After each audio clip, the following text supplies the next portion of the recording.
नमस्कार। हम हाजिर हैं लेकर आज के समाचार। रास्ते से गाड़ी हटाने को लेकर मारपीट, महिला ने 4 के खिलाफ कराई एफआईआर। द्वादश ज्योतिर्लिंगम दर्शन मेले में मानव रूपी कुंभकर्ण को जगाने का किया काम। बारिश से हो सकता है सरसों और बो चुके गन्ने को नुकसान। 500 से कम राशन कार्ड वाली दुकानों को किया जाएगा नज़दीक वाली दुकान से अटैच। अलविदा जुम्मे की नमाज शांतिपूर्वक संपन्न, शनिवार को होगी ईद। बारिश पड़ते ही रसूलपुर बिजली घर की बिजली गुल शाम को हुई चालू। कलश यात्रा का सचिन चौहान एवं अंजू चौहान ने फीता काटकर कराया शुभारंभ और शांति भंग की आशंका में 2 का किया चालान। पुलिस ने शांति भंग की आशंका में 2 लोगों का चालान किया है। नगर के घोसीपुरा निवासी नईम पुत्र हफीजुर रहमान और मुजीबुर रहमान पुत्र हफीजुर रहमान को पुलिस ने हिरासत में लिया और इनसे शांति भंग की आशंका जताते हुए एसडीएम कोर्ट में पेश किया है। नवरात्रों के उपलक्ष्य में आज नगर में रामलीला मंदिर से कलश यात्रा निकाली गई, जिसका शुभारंभ अंजू चौहान पत्नी सचिन चौहान और सचिन चौहान ने फीता काटकर किया। कलश यात्रा रामलीला मंदिर से प्रारंभ होकर नगर के विभिन्न मार्गों से होती हुई अपने गंतव्य पर जाकर संपन्न हुई। शोभा यात्राओं में पीहू ने माँ दुर्गा, कृतिका ने माँ सरस्वती और सलोनी ने माँ काली का रूप धारण किया। बारिश पड़ते ही रसूलपुर बिजली घर को मिलने वाली 33,000 की लाइन में फॉल्ट हो गया, जिससे पूरे क्षेत्र की बिजली गुल हो गई। विभाग के कर्मचारियों ने दिन भर की मशक्कत के बाद शाम को बिजली चालू की, मगर इसके बाद एक फेज गायब हो गया, जिससे लोगों के घरों में फिर अंधेरा छा गया। ग्रामीणों ने इसकी शिकायत बिजली घर से की, लेकिन मौसम खराब होने के कारण उसको भी ठीक नहीं किया गया, जिसके चलते कुछ लोगों को बिजली मिली और काफ़ी बड़े हिस्से को बिना बिजली के ही रहने को मजबूर होना पड़ा। अलविदा जुम्मे की नमाज आज शांतिपूर्वक संपन्न हो गई, लेकिन बारिश के चलते नमाजियों को भारी दिक्कतों का सामना करना पड़ा है। बता दें कि आज रमज़ान के महीने का आखिरी जुम्मा था, इसलिए अलविदा जुम्मे की नमाज आज पढ़ने के लिए लोग भारी संख्या में मस्जिदों की ओर निकले, परंतु बारिश के कारण नमाजियों को काफ़ी दिक्कतों का सामना करना पड़ा। जहां मस्जिद ढकी हुई थी वहां तो लोग नमाज पढ़ सके, लेकिन जहां मस्जिद खुली थी वहां भारी दिक्कतों के चलते लोगों ने जुम्मे की नमाज अदा की। कुल मिलाकर अलविदा जुम्मा शांतिपूर्वक और हर्षोल्लास के साथ संपन्न हो गया।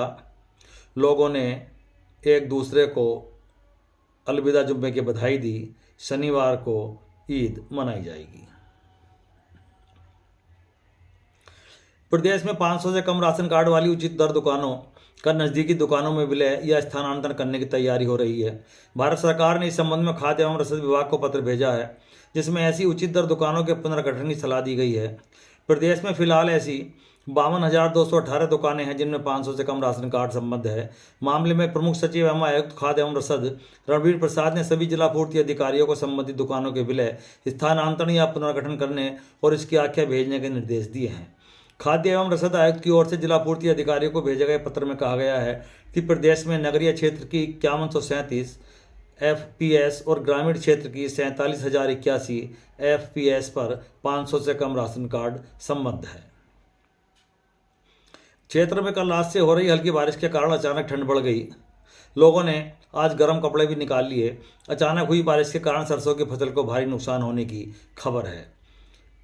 रात तेज बारिश, शुक्रवार को हल्की वर्षा के कारण ठंड बढ़ गई। किसानों ने बताया कि इस बारिश के कारण सरसों की फसल को भारी नुकसान हुआ है। मौसम विशेषज्ञों के अनुसार 21 मार्च को भी बारिश के आसार हैं। इससे अधिकतम तापमान गिरकर 28 डिग्री सेल्सियस पर पहुंच गया, जबकि बीते दिनों यह 33 डिग्री तक था। रात के समय ठंडक बढ़ने से बच्चे व बुजुर्ग स्वेटर पहने नजर आए। लोगों ने पंखे बंद कर हल्की रजाई व कंबल निकाल लिए। मौसम में बदलाव के बीच किसानों की भी चिंता बढ़ गई है। इस समय गेहूं की फसल में बालियां निकल आई हैं। यदि इस दौरान तेज बारिश और हवा चलती है तो फसल गिरने का खतरा बना रहेगा, जिससे उत्पादन भी प्रभावित हो सकता है। द्वादश ज्योतिर्लिंगम दर्शन मेले के दूसरे दिन कुंभकर्ण तुल्य सोए हुए मानव को जगाने हेतु 4 बजे से 6 बजे तक ज्ञान युक्त 3D शो का आयोजन किया गया एवं नवरात्रि के उपलक्ष्य में नवदुर्गा झांकी ज्ञान योग पद प्रदर्शनी का दर्शन किया गया। 30 फीट का शिवलिंग व 12 ज्योतिर्लिंग दर्शन हुए। राजयोगी ब्रह्म कुमार बी केसरत भाई ने मेले के उद्देश्यों के बारे में बताया। राजयोगिनी ब्रह्म कुमारी प्रभा दीदी, ब्रह्म कुमारी बी के रीना, बी के सोना, बी के कीर्ति, बी के सर्वेश, बी के आकांक्षा, ब्रह्म कुमारी दीपमाला बिश्नोई, ममता बिश्नोई, शशि जगराज जी, विनीत बिश्नोई व अन्य उपस्थित व्यक्तियों ने पहुंचकर परमात्मा शिव का परिचय जाना व झांकियों का आनंद लिया। रास्ते से गाड़ी हटाने को लेकर कार सवारों ने हमला कर दिया। महिला की शिकायत पर पुलिस ने 4 के खिलाफ एफआईआर दर्ज की है। थाना छलियाट के गांव कूड़ा मीरपुर निवासी महिला अपने देवर और सास के साथ रवाना से दवाई लेने जा रही थी। आरोप है कि हादी पब्लिक स्कूल के सामने पहुंचे तो रास्ते में बैरमपुर निवासी आजम, सरफराज, अजरुद्दीन और शोएब गाड़ी लेकर खड़े थे। महिला के देवर नदीम ने इनसे गाड़ी हटाने को कहा तो अजरुद्दीन व शोएब ने मारपीट और छेड़छाड़ शुरू कर दी। देवर ने विरोध किया तो अजरुद्दीन और उसके साथियों ने उनके सिर पर चाकू से वार कर दिया, जिससे वह घायल हो गया। गांव के खुर्शीद और नावेद अचानक आए तो यह लोग जान से मारने की धमकी देकर चले गए। महिला की शिकायत पर पुलिस ने चारों के खिलाफ संबंधित धाराओं में मामला दर्ज किया है। और अब आखिर में आज 20 मार्च की ऐतिहासिक घटनाएं। 1602 में नीदरलैंड में United Dutch east India company की स्थापना हुई, जो दुनिया की पहली बहुराष्ट्रीय कंपनी बनी। 1739 में नादिर शाह ने दिल्ली पर कब्जा किया और मयूर सिंहासन के गहने लूट लिए। 1800 में अलेन सांद्रो बोल्टन ने इलेक्ट्रिक बैटरी की खोज की घोषणा की। 1916 में अल्बर्ट आइंस्टीन ने थ्योरी ऑफ जनरल रिलेटिविटी सापेक्ष का सिद्धांत प्रकाशित किया। 1956 में ट्यूनीसिया को फ्रांस से आज़ादी मिली। 1970 में भारतीय हॉकी के दिग्गज और पहले ओलंपिक स्वर्ण पदक विजेता कप्तान जयपाल सिंह मुंडा का निधन हो गया। 1990 में नामीबिया को स्वतंत्रता प्राप्त हुई। 2003 में इराक पर अमेरिकी हमला ऑपरेशन इराकी फ्रीडम शुरू हुआ।